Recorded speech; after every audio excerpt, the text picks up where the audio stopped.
Homilética é tanto uma arte como uma ciência.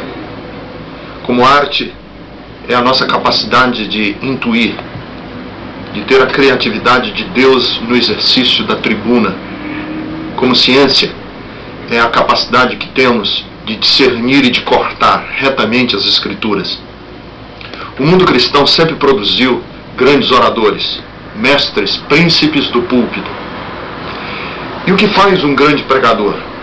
O que faz um grande pregador é que ele tenha a criatividade de saber ser profundo sem ser confuso, ser simples sem parecer simplista, ser acessível sem ser superficial. A capacidade de fazer com que as Escrituras pareçam simples ao ouvido dos que têm um raciocínio simples e profunda ao ouvido daquele que tem um raciocínio exigente. O que faz um grande pregador? O que faz um grande pregador é que ele tenha uma mente interdisciplinar, que ele pense como pensam os poetas, que ele saiba pensar com exatidão como os cientistas, que ele tenha a criatividade dos tribunos das oratórias, que ele saiba ser sensível como os poetas, que ele tenha a língua inflamada e o dedo em riste como tinham os profetas, que ele saiba falar ao coração do povo nas mais diferentes necessidades, como sabia Jesus. O que faz uma grande pregação é a capacidade que ela tem de transmitir o coração de Deus, de não ser apenas uma mensagem bem elaborada, mas que ela transmita o ardor, a paixão, que ela brote nos olhos, nos gestos, na vida do obreiro, que ele está completamente embebido por aquilo que ele está falando. O que faz uma grande pregação, quando o auditório termina de ouvir a grande mensagem, como ouviu Pedro no dia de Pentecostes, e o texto das Escrituras diz que os seus corações estavam compungidos. Compungido ali no grego é o coração esfaqueado, é o coração cortado pela palavra, ao ponto de perguntarem a Pedro e dizerem: o que faremos então? E Pedro responder dizendo: arrependei-vos cada um de vós. Então vejam que a grande mensagem é aquela que consegue transmitir os valores de Deus. Para isso, o pregador precisa ser bíblico. Por isso, eu sou um grande defensor da mensagem expositiva, aquela que usa as Escrituras como trilho do raciocínio, que não foge na temática para dizer o que eu bem quiser, mas aquela que busca suscitar nas entrelinhas, no espírito daquilo que está escrito, a verdadeira intenção do autor, a verdadeira intenção do Espírito Santo.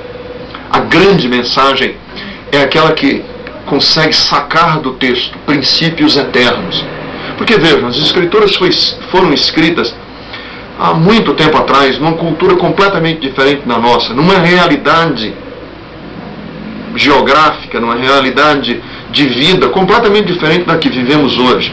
Era agropastoril naqueles dias, é urbana nos dias de hoje. Era uma vida restrita, hoje vivemos numa aldeia global.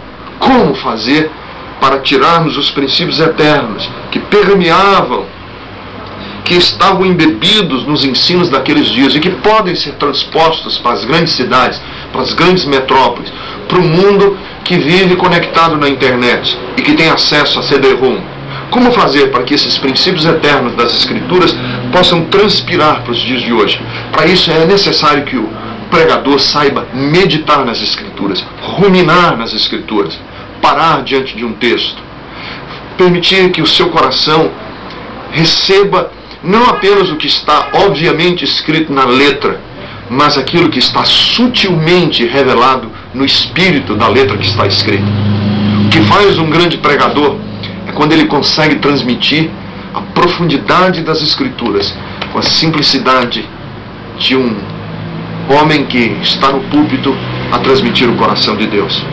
Então, o grande pregador, a grande pregação, são aqueles que conseguem fazer com que os princípios eternos de Deus sejam pertinentes para as pessoas. Não adianta falarmos na tese, no princípio, se ele não tiver a utilidade, se ele não puder ser execuível, se as verdades ali ditas não puderem ser plausíveis.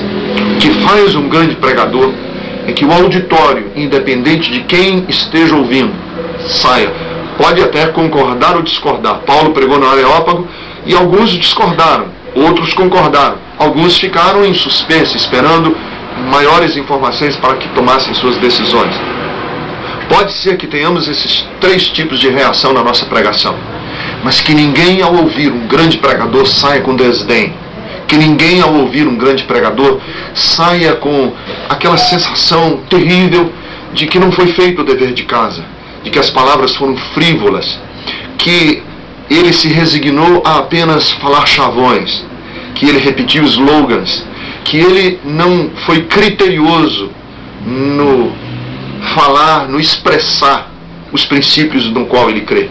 Esses princípios, sendo eles verdade, têm que ser necessariamente analisados, têm que ser necessariamente discutidos no coração, principalmente daqueles que são contrários, daquelas pessoas que estão ouvindo a pregação e são contrárias àquilo que está sendo dito. Ora, se nós estamos pregando, falando a um auditório que pode ter dentro desse auditório pessoas com argúcia de argumentos, com tirocínio mental, e que vão nos ouvir e que são contrários àquilo que nós vamos ouvir, a nossa elaboração, a nossa transmissão da mensagem tem que ser tão excelente para que aquele que é contrário saia dali convencido, que ouviu, pode até não concordar, mas dá a mão ao palmatório, que os argumentos foram bem elaborados, que o que foi dito foi criteriosamente pensado.